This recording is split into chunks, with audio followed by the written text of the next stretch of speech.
Hey there, marvelous superhero fans! When James Gunn's Superman gave us the first cameo of Supergirl and Krypto, at the very moment, I knew I would come back to the theaters to watch Clark Kent's unhinged cousin in action. In fact, no DC or Marvel enthusiast would miss out on a Supergirl movie that's been released for the first time in over 4 decades. Moreover, she's being brought to life by our former Queen of the Blacks from House of the Dragon, Millie Alcock. And with this being the second movie in Peter Safran and James Gunn's DCU, it was essential to meet Kara Zor, who loves to party and is pretty much the polar opposite of her nerdy cousin Clark Kent. Gunn has always aimed to take the DCU closest to its source, and so this film too is heavily inspired by Supergirl Woman of Tomorrow, which is a comic book miniseries written by Tom King and Bilquis.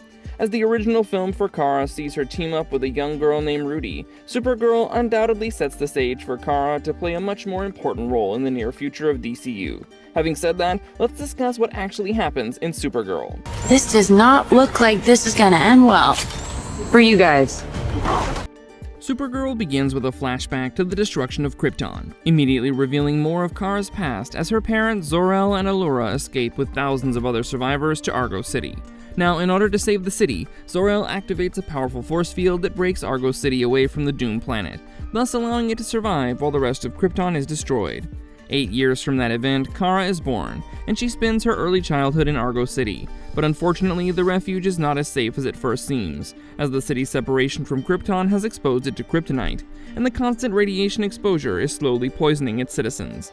After Kara's mother Allura succumbs to the radiation poisoning, Zor-El makes the heartbreaking decision to send Kara and her loyal dog Krypto to Earth, as it's the only place where she has a chance at a future. When Kara finally arrives, she's welcomed by her older cousin Kal-El, who has already built a life for himself on Earth, as both Clark Kent and Superman.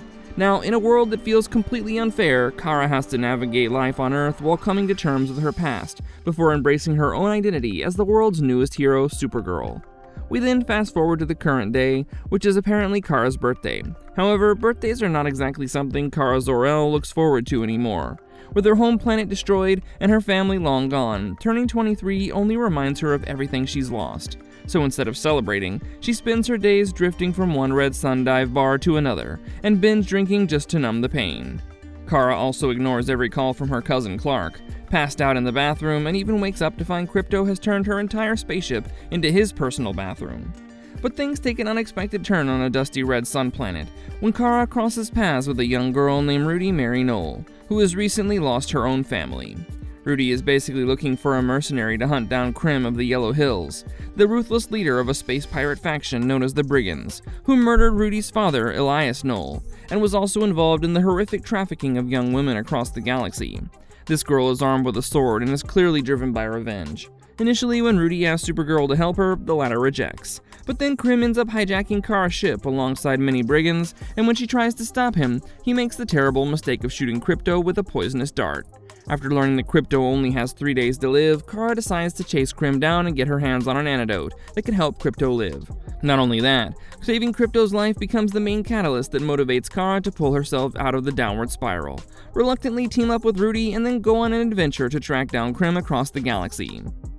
As the hunt begins, Kara and Rudy traverse the cosmos to interrogate various alien underworld figures and clash with many factions of the Briggins. Now, this journey in the film uses non-linear storytelling in order to weave in more flashbacks to Kara's childhood in Argo City, which helps us understand what fuels Kara's crushing survivor's guilt, thus leading her to rely on her present-day alcoholism and nihilism. This film also further implies how Kara saw her powers as a cursed inheritance directly tied to the extinction of her people and not a gift. Amidst all this, we also find out that Rudy's father was a famous swordsmith, and was killed alongside her brother and mother, by Krim and his men. Anyway, during their search, the duo stop at a planet named Bilquis, where they meet a local couple named Bomar and Merrick. The couple tells them how Briggins have been kidnapping their young women so they could be forced to become their brides. Just as the girls start to trust the couple, Merrick tries to drug Kara and Rudy so they could trade the girls to the Briggins in exchange for their own daughter. However, Supergirl does her best to resist the Briggins and fights them on her own until an infamous spacefaring bounty hunter named Lobo helps her. When the Briggins keep attacking them in search of more brides in order to sustain their all-male bloodline, Kara and Lobo fight them off. As it turns out, Lobo is looking for Drom Baxton, who is a lieutenant of the Briggins. Amidst the whole battle, Kara stops Rudy from killing Krim, thus allowing him to escape after killing Bomar and his family. Of course, this doesn't end well as Rudy and Kara have a disagreement. Then, after the rest of the Briggins escape, a guilt-ridden Kara threatens the local aliens into giving up the information about Krim's whereabouts after his assault on Bilquis. Now, according to that information, Krim was actually on a planet named Barrington, which was unfortunately oscillating between green and yellow suns. Now, Kara blindly follows after Krim, but the problem is that being exposed to green sun nearly kills her and leaves her fully incapacitated. When all hope seemed lost, Rudy luckily showed up. Turns out she didn't take no for an answer when it came to her revenge quest, and so she went against Kara to follow after her. Rudy then picked up Kara and dragged her inside a cave to hide her from the Briggins. At this point, Kara again starts having flashbacks of how she ended up on Earth after the destruction of Krypton, and we also see her meeting with Superman for the first time, as she drifts in and out of consciousness. In order to wake her up, Rudy goes looking for some water and maybe even tries to free the kidnapped women after locating the antidote for Krypto. But in turn, she ends up being captured by the Briggins and ironically is taken inside the same prison cell as Lobo. Later, Krim visits her and asks her to reveal Kara's location in exchange for her life, but instead of choosing her own freedom, Rudy spits on his face. During this time, Kara is still being plagued by visions of her trying to fit into Earth. Meanwhile, Rudy comes up with a solid plan as she calls one of the guards and claims that she wants to give up where Kara was. But after they open the cage, Rudy attacks them. She also sets Lobo free, and just as they part ways, we see Lobo make a more direct approach on his motorbike to attack them, while Rudy heads through the vents to surprise them. At this point, she almost manages to come face to face with Krim, but unfortunately he overpowers her at the very last minute. Luckily, what we see next is a brutal, superpowered melee that culminates in the film's most shocking and debated sequence, almost as if it fundamentally altered the moral fabric of the protagonist. As Kara joins Rudy on the ship, they start fighting the Briggins before Krim manages to run away.